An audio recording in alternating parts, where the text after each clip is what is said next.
Shields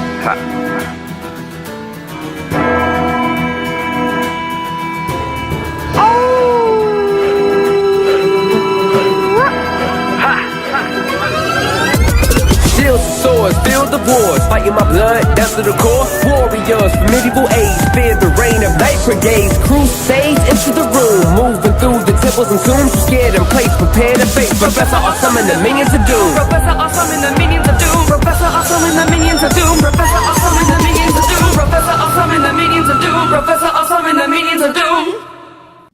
Hello, minions. Well, I have spent all day today dealing with student conferences, and starting tomorrow I have a flood of midterms and other kinds of things coming in, and so my mind is basically scrambled even more than normal. So today I want to deal with something which seems frivolous, and perhaps it is frivolous, but is a little pet peeve of mine that irks me every single time I encounter a ghost story. So today I want to talk about ghosts in stories. Now, I don't want to make a kind of claim, any kind of metaphysical claims today. I'm going to address this whether one believes in ghosts or not, or the afterlife or not.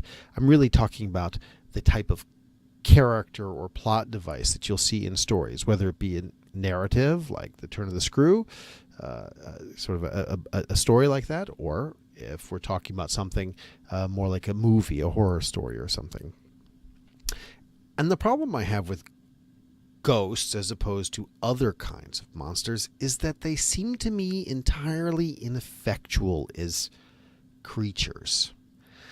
So let's think about other kinds of monsters, right? Most monsters of the creature feature variety, I mean, they're going to kill you. You'll be eaten. People don't want that. As a general rule, people are afraid of that. Being eaten is really one of the first things, even a toddler. I remember thinking about scary stories and threats and stories in children's books and realizing that a monster eating you all up is relevant because toddlers know about eating because they eat things all up and they go away, right? And so it's very much the same thing. So if you look at, the kind of big, scary werewolf monsters, the idea of the werewolf monster also can be body horror, that it's a thing that can change you.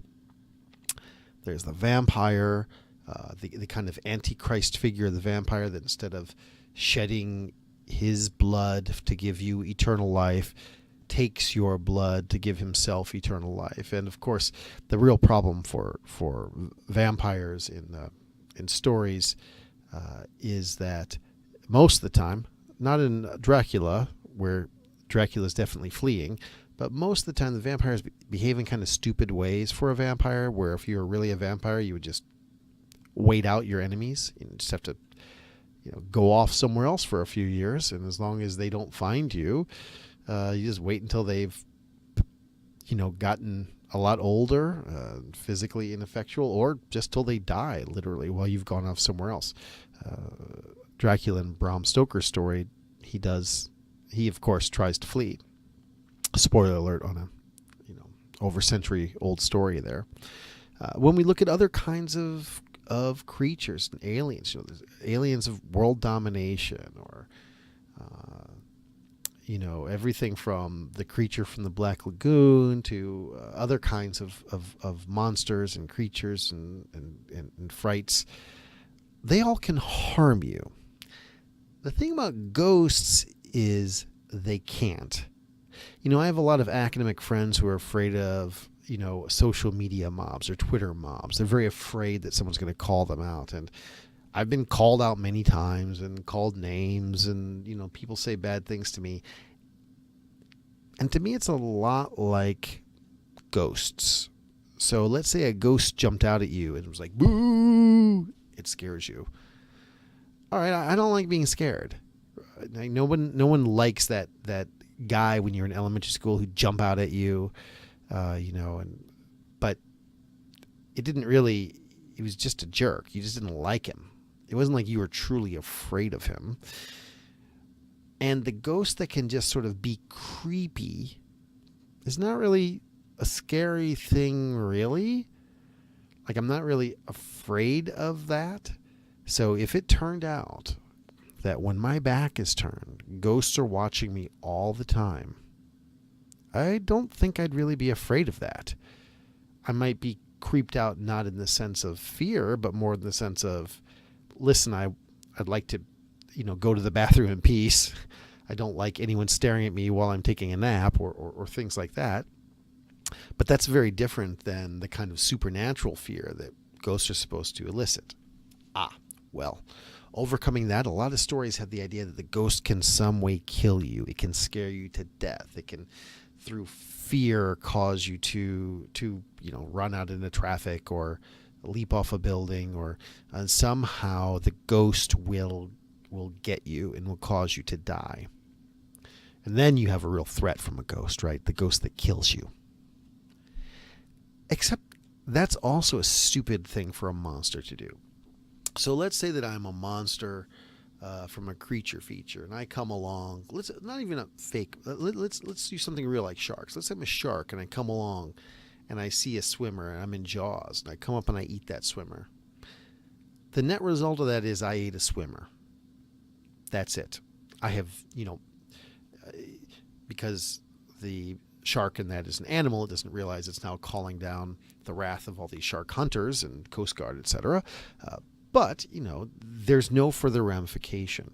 If I'm, a Godzilla creature, again, maybe I'll have to swat at some aircraft that are shooting at me. But the truth is, like, destroying Tokyo doesn't harm me in any way. But it's different for ghosts, because ghosts are explicitly dead people. And so I often think in these movies where ghosts can kill people, okay, let's say that I'm haunted by a ghost, and the ghost either can, maybe it's a poltergeist that can, throw knives at me or something, can physically assault me, can attack me in some way, or it can scare me enough so I, leap out the window. I'm on the second floor here, so I'd probably break my ankle, but that would be it. I'd have to land really badly for it to kill me.